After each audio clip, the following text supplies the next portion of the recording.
สวัสดีทุกคนมื้อนี้เลดี้มาแนะนำให้รู้จักกับอีกหนึ่งสาขาซึ่งว่ามื้อนี้เลดี้มามอบคำให้กันกับตัวแทนจำหน่ายของผลิตภัณฑ์ดีไลท์หลวงพระบางนั่นเองเนาะอยู่ที่นี่เลยเนาะศูนย์การค้าเฮาหุ้นลาวเนาะซึ่งว่าถือว่าเป็นอีกหนึ่งตัวแทนใหญ่ในการขายสินค้าของเขาแต่ว่าหลายคนอยากจะรู้มันมอว่าห้างของเป็นอยู่ใส่นำมาเลยสนะกระยางเข้ามาเลยเนาะทางในห้างก็เป็นจะเป็นทางด้านหน้าเนาะ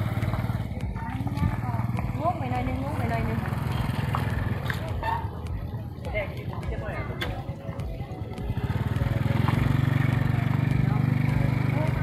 ับสิไม่ถึงด้วยค่ะห้างโทรศัพท์มือถือเนาะคือว่าโต้โมบาย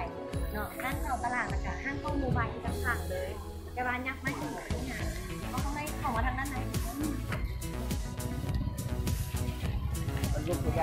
เป็นห้างที่2วันที่จะเนาะที่เป็นกับห้างโต้โมบายเนี่ย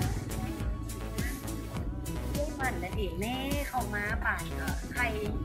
อย่างก่อนใครที่อยู่นอกเปลือกใครอีกเดือนหนึ่งเนาะอยู่ทางในเข้ามายับเข้ามาทางด้านในของพวกเขาเนาะพวกเขาจะมามอบคำให้กันกับลูกค้ากัน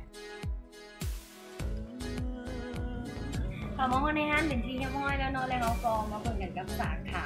จำหน่ายหน้าตาดีใจดีด้วยมันนั่นเองเนาะเขาจะมามอบคันให้ด้วยมันจะไม่มีแกะมาเลยสวัสดีทุกท่านเนาะวันนี้ดีใจหลายๆได้มาเบิ่งเจ้าของห้างคนงามขนาดนี้โอ้โหแบบว่าคนขายดีได้ก็ได้เลือกมาได้แต่ละคนคือขายไปเรื่อยดีงามเพราะว่ามันจะได้มีการสอบถามไปเรื่อยๆบอกว่าเป็นคือว่าไส้มาคงทำประจักษ์